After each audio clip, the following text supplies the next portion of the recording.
কিছুদিন আগেই আপনাদেরকে জানিয়েছিলাম যে ইস্টবেঙ্গল ভারতীয় কোন কোন ফুটবলারদেরকে নিচ্ছে, আর সেই মতোই কিন্তু দেখা যাচ্ছে যে একের পর এক ফুটবলারদের যে সাইন করানো হচ্ছে এবং সেই সাইন বা অফিসিয়াল অ্যানাউন্সমেন্ট কিন্তু ইস্টবেঙ্গল করছে। সে রামসাঙ্গা হোক কিংবা মার্তন রায়না হোক, একের পর এক ফুটবলারকে সাইন করাচ্ছে ইস্টবেঙ্গল এবং তাদের ঘোষণাও হচ্ছে। আইএসএল এ অনিশ্চয়তার মধ্যে আইএসএল যেখানে বলে দিয়েছে এফএসডিএল যে আইএসএল অন হোল্ড অর্থাৎ আপাতত স্থগিত, সেই জায়গাতেও কিন্তু ইস্টবেঙ্গল কনফিডেন্টলি প্লেয়ারদের সাইন করিয়ে চলেছে। দেখুন, এবার ইস্টবেঙ্গল আরও একজন ফুটবলারকে সাইন করিয়েছে, অফিসিয়াল অ্যানাউন্সমেন্টও চলে এলো। কোথাও গিয়ে কি ইস্টবেঙ্গল এতটাই আশাবাদী যে আইএসএল হবেই হবে, বা আইএসএল যদি না হয় অন্য টুর্নামেন্টগুলোর উপরে তাদের ফোকাস অতি অবশ্যই ডুরান্ড কাপ, এবং এই ডুরান্ড কাপে কিন্তু আবারও ইস্টবেঙ্গলকে স্বমহিমায় দেখা যাবে এমনটাই আশা করছে ইস্টবেঙ্গল সমর্থকরা। ইস্টবেঙ্গল কর্তারাও চাইছেন যে ইস্টবেঙ্গল এই ডুরান্ড কাপটা চ্যাম্পিয়ন হওয়ার জন্য ঝাঁপাক। সেই মতো আজ থেকে তাদের প্র্যাকটিসও শুরু হয়ে যাচ্ছে। ও হ্যাঁ, যেটা বলছিলাম যে অ্যানাউন্সমেন্ট, অফিসিয়াল অ্যানাউন্সমেন্ট, হ্যাঁ সেটা হয়েছে এডমন্ড রালডিন্ডিকা। আবারও তিনি ফিরে এসেছেন ইস্টবেঙ্গলে, বলা যেতে পারে এডমন্ড তিনি তার ঘরে ফিরলেন। তিনি ইস্টবেঙ্গলে খেলেছেন যখন ইস্টবেঙ্গলের স্পন্সর ছিল বা ইনভেস্টর ছিল কোয়েস, সেই সময় তাকে খেলতে দেখা গিয়েছিল। দুর্দান্ত পাস বাড়িয়ে তিনি দলে তার প্রতিভার ছাপ রেখেছিলেন, জয়ের ক্ষেত্রে অবদান রাখতেন। কিন্তু হ্যাঁ, সেই সময় ইস্টবেঙ্গল টিমটা ভালো জায়গায় ছিল না আইএসএলে। কিন্তু সেই এডমন্ড রালডিন্ডিকা তিনি গতবার তার ভালো পারফরমেন্সের জন্য আই লিগে অতি অবশ্যই ভালো পারফরমেন্সের জন্য এডমন্ডকে ইস্টবেঙ্গল তাকে নিয়ে এসেছে আবারও, এবং রালডিন্ডিকার উপরে অনেক আশা ভরসা। 3 বছরের চুক্তিতে তাকে নিয়ে আসা হয়েছে, অর্থাৎ 2028 সাল পর্যন্ত এডমন্ড রালডিন্ডিকা তিনি ইস্টবেঙ্গলেই থাকছেন। ফলত ইস্টবেঙ্গলের এই যে এডমন্ডের অন্তর্ভুক্তি নিঃসন্দেহে তাদের শক্তি বাড়াবে।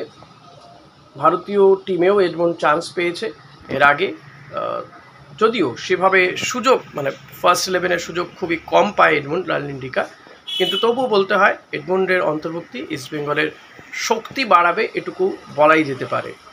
আইএসএল হবে কি হবে না সেটা তো এখনও মানে বলা যেতে পারে বিষবাও জলে, যদি না কোর্টের থেকে কোনো সিদ্ধান্ত হয়, বা যদি হয়ও সেটা একেবারে শর্ট ফর্মে হবে।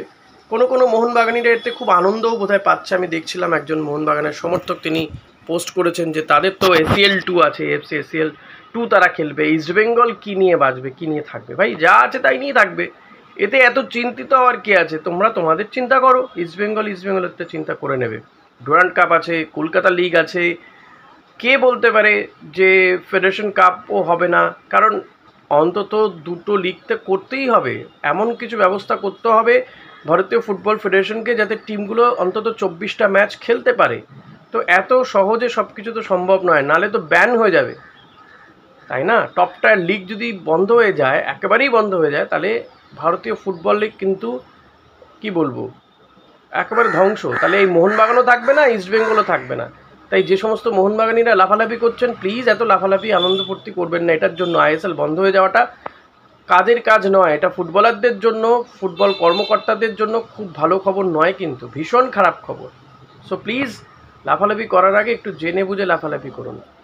সমস্যা হলে সবারই হবে, আপনারও হবে। পাশের বাড়ি পুড়ছে দেখে আনন্দ পাওয়ার কোনো কারণ হয়নি। কি আছে, ইস্টবেঙ্গল আইএসএল না হলে ইস্টবেঙ্গল আইএসএল ট্রফি তো পাবেই, এমন তো ব্যাপার নেই। এবারও যদি হতো আইএসএল ট্রফি পেতোই ইস্টবেঙ্গল, এমনকি মানে আপনারা জেনে গিয়েছিলেন যে ইস্টবেঙ্গল এবছর যা টিম করছে তাতে ইস্টবেঙ্গল আইএসএল ট্রফিটা এবছর নিয়েই নিত, তাই না? তাই কি আপনারা আনন্দ পাচ্ছেন যে যাক বাবা এবছর অন্তত না হওয়াতে বেঁচে গেল? যাই হোক, ইস্টবেঙ্গল সমর্থকরা নিশ্চয়ই এর কঠিন জবাব দেবে। তবে আমি আশাবাদী এই রালডিন্ডিকার অন্তর্ভুক্তি ইস্টবেঙ্গলের শক্তি বাড়াবে। দেখা যাক আগামী দিনে আর কোন অ্যানাউন্সমেন্ট হয়, সেদিকে আমাদের নজর থাকবে। আজকে ইস্টবেঙ্গল মাঠে নামছে, সিনিয়র টিম প্র্যাকটিস করতে নামবে।